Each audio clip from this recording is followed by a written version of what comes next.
Hello hi everyone, welcome to magic onion. ഇന്നത്തെ video ഒരു gardening video ആണ്. നമ്മൾ ഓൾറെഡി 2 വീഡിയോ ഗാർഡനിങ് റിലേറ്റഡ് ചെയ്തിട്ടുണ്ട്. കളർഫുൾ പ്ലാന്റ്സ് എന്ന് പറഞ്ഞ ഒരു വീഡിയോ ആണ് നമ്മൾ ഇതിന് മുന്നേ ഇട്ടിരുന്നത്. അതിൽ നമ്മൾ ഒത്തിരി ഡിഫറെൻറ്റ് ടൈപ്സ് ഓഫ് നമ്മുടെ ഇലച്ചെടികളൊക്കെ കാണിച്ചിട്ടുണ്ട് അതിനകത്ത്. അപ്പോൾ അത് ആ വീഡിയോ ഇട്ടതിന് ശേഷം കുറേ പേര് ചോദിച്ചിട്ടുണ്ട്, എങ്ങനെയാണ് നമ്മൾ ഇത് ചെയ്തെടുക്കുന്നത്, നമ്മൾ ചെടിച്ചട്ടിയിൽ എങ്ങനെയാണ് നടേണ്ടത്, പെട്ടെന്ന് വളരാൻ വേണ്ടി എന്തൊക്കെ ചെയ്യണം, എന്തൊക്കെ വളങ്ങൾ ഇതിന് വേണ്ടി ചേർക്കണം, അങ്ങനെ ഒത്തിരി ഡൗട്ട്സ് ചോദിച്ചിട്ടുണ്ട്. അപ്പോൾ അതിനൊക്കെ ഒരു സൊല്യൂഷനായിട്ട് ഇന്നത്തെ വീഡിയോ നമ്മൾ ചെയ്യുന്നത്, എങ്ങനെയാണ് ഈ ചെടിയൊക്കെ നമ്മൾ നട്ട് വളർത്തുന്നത്, എങ്ങനെയാണിത് പെട്ടെന്ന് വളരാവുന്ന രീതിക്ക് എന്തൊക്കെ നമ്മൾ വളങ്ങളാണ് ഇതിന് ചേർത്ത് കൊടുക്കുന്നത്, ഇതൊക്കെയാണ് ഇന്നത്തെ വീഡിയോയിൽ നമ്മൾ മെയിനായിട്ട് കാണിക്കുന്നത്. അപ്പോൾ നമ്മുടെ ലോക്ക്ഡൗൺ സമയത്തൊക്കെ നമ്മൾ പെട്ടെന്ന് എല്ലാവരും ഗാർഡനിങ് മേഖലയിലേക്ക് പെട്ടെന്നൊന്ന് തിരിഞ്ഞായിരുന്നു. അപ്പോൾ ഒത്തിരി പേരിപ്പോൾ ഗാർഡനിങ്ങിലേക്ക് ഫോക്കസ് ചെയ്യുന്നുണ്ട്. വീട്ടമ്മമാരായാലും അല്ലാതെ ഇരിക്കുന്നവരും ചെടികളെ ഇഷ്ടപ്പെടുന്ന ഒത്തിരി പേരുണ്ട്. അപ്പോൾ അവർക്കൊക്കെ ഒത്തിരി ഉപയോഗപ്രദമായിരിക്കും ഈ വീഡിയോ എന്ന് വിശ്വസിക്കുന്നു. ഈ ഒരു രീതിക്ക് നമ്മൾ വളങ്ങളും മണ്ണൊക്കെ ഇതുപോലെ ഒരുക്കി എടുക്കുകയാണെങ്കിൽ തീർച്ചയായും പെട്ടെന്ന് തന്നെ നമ്മുടെ ചെടി നന്നായിട്ട് തന്നെ വളരും. പെട്ടെന്ന് തന്നെ പൂക്കളുണ്ടാവുന്ന ചെടികളാണെങ്കിൽ പെട്ടെന്ന് പൂവുണ്ടാവും, ഇലച്ചെടികളാണെങ്കിൽ പെട്ടെന്ന് തഴച്ചു വളരും. അപ്പോൾ അപ്പൻ്റെ ചെടിത്തോട്ടത്തിലെ ചെടി നടുന്ന ടെക്നിക്കാണ് നമ്മുടെ ഇന്നത്തെ വീഡിയോയിൽ ചെയ്യുന്നത്. അപ്പോൾ നമുക്ക് വീഡിയോയിലേക്ക് പോകാം. അപ്പോൾ ആദ്യമായിട്ട് ചെടി നടുമ്പോൾ അതിൻ്റെ അടിയിൽ നമ്മൾ ചകിരിച്ചോറ് ഇടാറുണ്ട്. അപ്പോൾ ഒത്തിരി ചകിരിച്ചോറ് കിട്ടാതെ വരുമ്പോൾ നമ്മൾ ചകിരി ഇങ്ങനെ കട്ട് ചെയ്തെടുത്തിട്ട് അതാണ് ചട്ടിയുടെ അടിയിലേക്ക് ഇട്ട് കൊടുക്കുന്നത്. മറ്റ് സാധാ നമ്മൾ ഉപയോഗിക്കുന്ന ചകിരിച്ചോറും അല്ലാതെ നമ്മൾ കട്ട് ചെയ്തെടുത്തതും നമുക്ക് യൂസ് ചെയ്യാവുന്നതാണ്. അപ്പോൾ ഇങ്ങനെ കട്ട് ചെയ്യുമ്പോൾ പച്ചച്ചകിരി തന്നെ വേണമെന്നില്ല, ഉണക്കച്ചകിരി എടുത്താലും മതി. പച്ചച്ചകിരി ആകുമ്പോൾ അത് വാക്കത്തി വെച്ച് കട്ട് ചെയ്തെടുക്കാനായിട്ട് എളുപ്പമായിരിക്കും. ചകിരിച്ചോറും മാക്സിമം നിങ്ങൾക്ക് കളക്ട് ചെയ്യാവുന്ന അത്രയും കളക്ട് ചെയ്യുക. ഫസ്റ്റ് നമുക്ക് വേണ്ടത് അതിന് വേണ്ടിയുള്ള സോയിൽ നമ്മൾ റെഡിയാക്കി എടുക്കണം.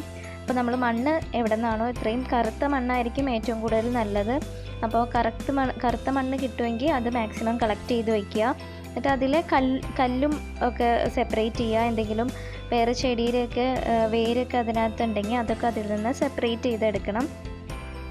അടുത്തായിട്ട് നമ്മൾ ഇതിലേക്ക് ചേർക്കുന്നത് ചാണകമാണ്. ഉണക്ക ചാണകം പൊടിച്ചതാണ് ഇതിലേക്ക് ചേർക്കുന്നത്. അപ്പോൾ അതിൽ കട്ടയായിട്ട് എന്തെങ്കിലും കിടക്കുന്നുണ്ടെങ്കിൽ അതും കൂടെ നമുക്കതിലേക്ക് പൊടിച്ച് ചേർക്കാവുന്നതാണ്. അപ്പോൾ ഉണക്ക ചാണകവും അതിൻ്റെ ഒരു പകുതി മണ്ണ് എന്തോരം എടുത്തോ അതിൻ്റെ ഒരു 1/4 ഭാഗം ചാണകം കൂടെ നമുക്കതിലേക്ക് ചേർത്ത് കൊടുക്കാം. ഈ ഓരോ പ്രോസസ്സ് ചെയ്യുമ്പോഴും നമ്മൾ ആ മണ്ണും നമ്മൾ ആഡ് ചെയ്ത് കൊടുക്കുന്നത് എന്താണോ അതും കൂടെ നന്നായിട്ടൊന്ന് മിക്സ് ചെയ്തെടുക്കണം. ആ മിക്സിങ്ങിൻ്റെ സമയത്ത് നമുക്ക് ചിലപ്പോൾ അതിൽ കല്ലോ കട്ടയോ എന്തെങ്കിലുമൊക്കെ കിട്ടാം. അതൊക്കെ ആ മണ്ണിൽ നിന്ന് മാക്സിമം റിമൂവ് ചെയ്ത് കളയണം. അപ്പോൾ നമ്മളിവിടെ ആദ്യം മണ്ണിലേക്ക് ചാണകപ്പൊടി മാത്രമാണ് ചേർത്തേക്കുന്നത്. ആ ചാണകപ്പൊടിയും മണ്ണും കൂടെ നന്നായിട്ടൊന്ന് മിക്സ് ചെയ്തെടുക്കണം. ചെടിച്ചട്ടിയിൽ ചെടി പാകുമ്പോൾ പച്ച ചാണകത്തിനേക്കാളും കൂടുതൽ നല്ലത് ഉണക്ക ചാണകം തന്നെ ചേർക്കുന്നതാണ്, ചാണകപ്പൊടി ചേർക്കുന്നതാണ് നല്ലത്. നന്നായിട്ട് ആ മണ്ണ് നമ്മൾ മിക്സ് ചെയ്തെടുക്കണം. അതിൽ നിന്ന് വേറെ ചെടിയുടെയൊക്കെ റൂട്ട്സൊക്കെ അതിനകത്ത് ഉണ്ടെങ്കിൽ അതൊക്കെ റിമൂവ് ചെയ്ത് ചെയ്യണം. ആ മണ്ണിലേക്ക് ചെറുതായിട്ട് വെള്ളം ഒന്ന് തളിച്ചു കൊടുത്താലും കുഴപ്പമില്ല, ജസ്റ്റ് നന്നായിട്ടൊന്ന് മിക്സ് ചെയ്തെടുക്കാൻ വേണ്ടി. നനഞ്ഞെടുക്കുന്ന മണ്ണാണെങ്കിൽ കുറച്ചുകൂടി നല്ലതായിരിക്കും. ഒത്തിരി വെള്ളമൊന്നും ചേർത്തേക്കരുത്. അടുത്തായിട്ട് നമ്മൾ അതിലേക്ക് ചേർക്കുന്നത് കുമ്മായപ്പൊടിയാണ്. കുമ്മായപ്പൊടി ചേർക്കുന്നത് എന്തിനാണെന്ന് വെച്ച് കഴിഞ്ഞാൽ അതിലെ കീടങ്ങളൊക്കെ പോകാനാണ്.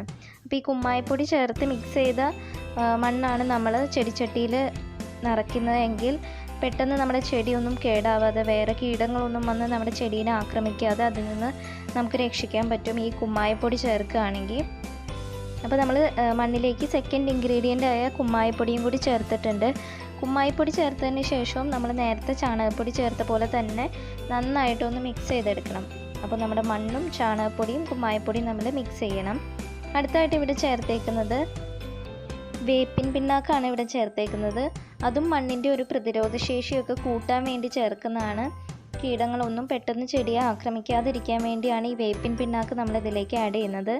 വേപ്പിൻ പിണ്ണാക്ക് എന്ന് പറയുന്നത് നമ്മുടെ ആര്യവേപ്പിൻ്റെയൊക്കെ കായ ആട്ടിയെടുത്തതിന് ശേഷം നമുക്ക് കിട്ടുന്ന ഭാഗമാണ് വേപ്പിൻ പിണ്ണാക്ക്.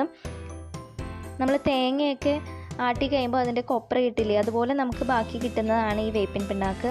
അത് ചേർക്കുന്നതും മണ്ണിൻ്റെ പ്രതിരോധശേഷി കൂട്ടാൻ വേണ്ടിയാണ്.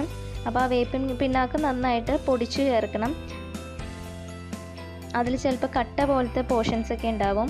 അപ്പോൾ അത് നന്നായിട്ട് നമ്മൾ പൊടിച്ചു ചേർക്കണം. അപ്പോൾ നമുക്കിനി ആ മണ്ണ് നന്നായിട്ടൊന്ന് മിക്സ് ചെയ്ത് കൊടുക്കണം. ഇതിലേക്ക് നമ്മൾ മണ്ണിലേക്ക് മെയിനായിട്ട് ചേർത്തേക്കുന്നത് ഉണക്ക ചാണകപ്പൊടിയാണ്. പിന്നെ അതിലേക്ക് കുമ്മായപ്പൊടി ചേർത്തിട്ടുണ്ട്, വേപ്പിൻ പിണ്ണാക്ക് പൊടി ചേർത്തിട്ടുണ്ട്. ഇത്രയും നന്നായിട്ട് ചേർത്തൊന്ന് മിക്സ് ചെയ്തെടുക്കണം. ഇത്രയാണ് മണ്ണിൻ്റെ ഒരുക്കങ്ങൾ എന്ന് പറയുന്നത്. ഇനി നമുക്ക് ചെടിച്ചട്ടി സെറ്റാക്കി എടുക്കാം. അപ്പോൾ ആദ്യമായിട്ട് ആ ചെടിച്ചട്ടിയുടെ അടിയിലേക്ക് നമ്മൾ ഒരു ഓടിൻ്റെ കഷ്ണം വെച്ച് കൊടുത്തിട്ടുണ്ട്. അതതിൻ്റെ താഴെ തന്നെ ഒരു ഹോൾ ഉണ്ടാവും. ഇതിപ്പോൾ മണ്ണിൻ്റെ ചെടിച്ചട്ടിയാണ്. അപ്പോൾ ആ ഹോളിൽ കൂടെ വെള്ളം പാസ് ചെയ്യാൻ വേണ്ടിയാണ് ഒരു ഓടിൻ്റെ കഷ്ണം അതിൽ വെച്ച് കൊടുത്തേക്കുന്നത്. അതിനുശേഷം അതിൻ്റെ മുകളിലേക്ക് നമ്മൾ കട്ട് ചെയ്ത് വെച്ചിരിക്കുന്ന ചകിരിച്ചോറ് ഫില്ല് ചെയ്ത് കൊടുക്കാം. അപ്പോൾ ആ ഓടിൻ്റെ കഷ്ണം ഒരു ചെറിയൊരു കഷ്ണം ഓട് കഷ്ണമാണ് ഏറ്റവും അടിയിൽ വെച്ചേക്കുന്നത്. അതെന്തിനാന്ന് വെച്ച് കഴിഞ്ഞാൽ നമ്മൾ ചെടിയിലേക്ക് വെള്ളം ഒഴിച്ചു കൊടുക്കുമല്ലോ. അപ്പോൾ ഒത്തിരി വെള്ളം കെട്ടി കിടന്നു കഴിഞ്ഞാൽ നമ്മുടെ ചെടി ചീഞ്ഞ് പോകാനൊക്കെ ചാൻസ് ഉണ്ട്. അപ്പോൾ ആ ഹോളിൽ കൂടെ വെള്ളം പുറത്തേക്ക് പോകണം. അപ്പോൾ ആ ഹോള് മണ്ണ് വന്ന് അടഞ്ഞു പോവാതിരിക്കാനാണ് ചെറിയൊരു കഷ്ണം ഓട് വെച്ച് നമ്മൾ താഴത്തെ പോർഷനിൽ അടച്ചു കൊടുത്തേക്കുന്നത്. അതിൻ്റെ മുകളിലേക്ക് നമ്മൾ ചകിരിച്ചോറ് ആവശ്യത്തിന് ഫില്ല് ചെയ്തിട്ടുണ്ട്. അതിനുശേഷം അതിലേക്ക് നമ്മൾ മിക്സ് ചെയ്ത് വെച്ചിരിക്കുന്ന മണ്ണ് ചേർത്ത് കൊടുക്കുക. അതിൻ്റെ ഒരു 3/4 ഭാഗം മണ്ണ് ആയതിനു ശേഷം നമുക്ക് ചെടി അതിലേക്ക് വെക്കാം. അപ്പോൾ നമ്മളിവിടെ 3/4 ഭാഗത്തോളം നമ്മൾ മണ്ണ് നിറച്ചിട്ടുണ്ട്. അതിലെന്തെങ്കിലും കല്ലോ കട്ടയോ എന്തെങ്കിലും തോന്നുവാണെങ്കിൽ മാറ്റി കൊടുക്കുക. നമ്മളിന്ന് ഇവിടെ നടുന്നത് ബോഗൻവില്ല പ്ലാന്റ് ആണ് നടുന്നത്. നമ്മൾ കടലാസ് ചെത്തി എന്നൊക്കെ പറയുന്ന പ്ലാന്റ് ആണ് നടുന്നത്. അപ്പോൾ നമുക്ക് അതിൻ്റെ കവറിൽ നിന്ന് അത് റിമൂവ് ചെയ്തെടുക്കാം. ആ മണ്ണോട് കൂടെ തന്നെയാണ് നമ്മൾ ചെടിച്ചട്ടിയിലേക്ക് വെച്ച് കൊടുക്കുന്നത്. അധികം മണ്ണുള്ളതായിട്ട് തോന്നുവാണെങ്കിൽ അതൊന്ന് റിമൂവ് ചെയ്ത് കൊടുക്കുക. ബാക്കിയുള്ള പോർഷൻസ് അതുപോലെ തന്നെ അതിലേക്ക് ഇറക്കി വയ്ക്കുക. അപ്പോൾ ചെറിയൊരു കുഴി പോലെ നമുക്ക് ആ ചെടിച്ചട്ടിയിൽ ഉണ്ടാക്കിയെടുക്കണം. അപ്പോൾ കൈ വെച്ചിട്ട് തന്നെ ഒരു ചെറിയ ഒരു കുഴി അതിലേക്ക് സെറ്റ് ചെയ്താൽ മതി. എന്നിട്ട് അതിലേക്ക് നമുക്ക് ചെടി അതിലേക്ക് ഇറക്കി വയ്ക്കാം. ഹൈറ്റ് നമുക്ക് നോക്കിയിട്ട് വേണം കുഴിയുടെ ആഴം എന്തോരം വേണം എന്നുള്ളത് സെറ്റ് ചെയ്യാനായിട്ട്. ഇടുന്ന സമയത്ത് ചെടി ഒത്തിരി ചെടിച്ചട്ടിയിൽ നിന്ന് പൊങ്ങിപ്പോവാതെ ശ്രദ്ധിക്കണം. അപ്പോൾ അതനുസരിച്ച് വേണം ആ കുഴി നമ്മളൊന്ന് സെറ്റ് ചെയ്യാനായിട്ട്. അപ്പോൾ ഇനി നമുക്ക് അതിൻ്റെ സൈഡിൽ കൂടെ ചകിരിച്ചോറ് ഒന്ന് വെച്ച് കൊടുക്കാം. നമ്മൾ വലിച്ച് ചിക്കി പറിച്ച് എടുക്കുന്ന ടൈപ്പ് ചകിരിച്ചോറാണ് അതിൻ്റെ ടോപ്പ് പോർഷനിൽ വെക്കുന്നത്. അതിൻ്റെ സൈഡിൽ ഫുള്ളായിട്ട് വെക്കുന്നുണ്ട്. അപ്പോൾ അതിൻ്റെ ചുറ്റിലും ചകിരിച്ചോറ് വെച്ചതിന് ശേഷം കുറച്ചുകൂടി മണ്ണിട്ട് അതിൻ്റെ ടോപ്പ് വരെ നന്നായിട്ട് ഫില്ല് ചെയ്ത് കൊടുക്കണം. ചകിരിച്ചോറൊക്കെ നമുക്ക് എന്തോരം അവൈലബിൾ ആയിട്ടുണ്ടോ അതനുസരിച്ച് നമുക്ക് ചേർക്കാവുന്നതാണ്. അതൊക്കെ ചേർക്കുന്നതെന്ന് വെച്ച് കഴിഞ്ഞാൽ അതിൽ ഈർപ്പത്തിൻ്റെ നമ്മൾ ആ ചെടി നടുന്ന അതിൽ നമ്മൾ വെള്ളം ഒഴിച്ചു കൊടുക്കുമ്പോൾ അതിൻ്റെ ഈർപ്പം നിലനിൽക്കാൻ വേണ്ടിയാണ് നമ്മൾ ഈ ചകിരിച്ചോറൊക്കെ വെച്ച് കൊടുക്കുന്നത്. അതാകുമ്പോൾ കുറച്ച് ഈർപ്പം ഈ ചകിരിച്ചോറിലൊക്കെ തങ്ങി നിൽക്കും. അപ്പോൾ അത് ചെടിക്ക് പിന്നീടത്തേക്ക് 2-3 ദിവസം നമ്മൾ നനച്ചു കൊടുത്തില്ലെങ്കിൽ പോലും ആ ചെടിക്ക് ആവശ്യത്തിനുള്ള വെള്ളം നമുക്ക് ഈ ചകിരിച്ചോറിൽ നിന്നൊക്കെ ആ മണ്ണിലേക്ക് കിട്ടിക്കോളും. അതിനാണ് നമ്മളിത് വെച്ച് കൊടുക്കുന്നത്. പെട്ടെന്ന് നമ്മുടെ ചെടി ചീഞ്ഞു പോവാതിരിക്കാനും ഇതൊക്കെ ഹെൽപ്പ് ചെയ്യുന്നതാണ്. അപ്പോൾ ചകിരിച്ചോറ് നന്നായിട്ട് വെച്ചതിന് ശേഷം അതിൻ്റെ മുകളിലേക്ക് നമുക്ക് മണ്ണ് ഫില്ല് ചെയ്യാം. അപ്പോൾ ഇത് ഇവിടെ ബോഗൻവില്ല ചെയ്യുന്നത് ഇവിടെ കാണിച്ചു എന്നുള്ളൂ. നമുക്ക് ഇഷ്ടമുള്ള ഏത് പ്ലാന്റ് വേണമെങ്കിലും ഈ ഒരു മെത്തേഡിൽ നമുക്ക് ചെയ്യാവുന്നതാണ്. അപ്പോൾ ചകിരിച്ചോറ് നമ്മൾ നന്നായിട്ട് ഫില്ല് ചെയ്ത് കൊടുത്തിട്ടുണ്ട്.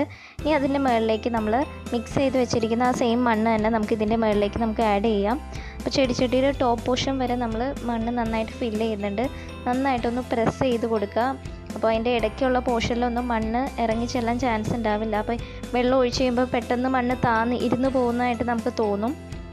അപ്പോൾ അത് ഒഴിവാക്കാനായിട്ട് ശരിക്കും ആ മണ്ണ് ഫില്ല് ചെയ്തതിന് ശേഷം നന്നായിട്ടൊന്ന് പ്രസ് ചെയ്ത് കൊടുക്കുക.